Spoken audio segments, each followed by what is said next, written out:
one way to make sure that you have an awesome sounding mix is to make sure that you have your production right first. This song hasn't been mixed yet, but as we go through, you'll see how the production actually makes the mix so much easier by adding these few elements in first.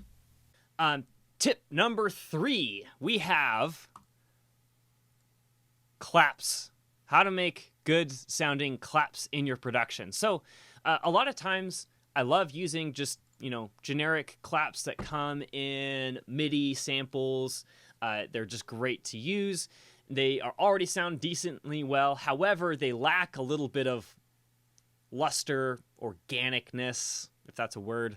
So you can go ahead and add some real claps to it. And so here's just my normal claps. I just took kind of 2 from some drum sets that are already in Logic. Here's what they sound like alone.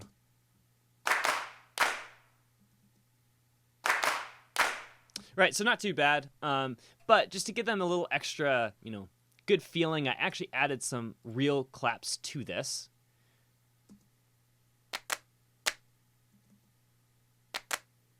So obviously this isn't mixed, doesn't sound that great. However, it just adds a little bit of more, again, just realness to those claps. I just recorded a couple just literally of me clapping, panned them hard right and left. I think I have like 3 claps on each side, and this is what it sounds like all together. So it just adds just that little bit of nice crispness to those claps, and just realness. All right, so here's what it sounds like in the entire mix.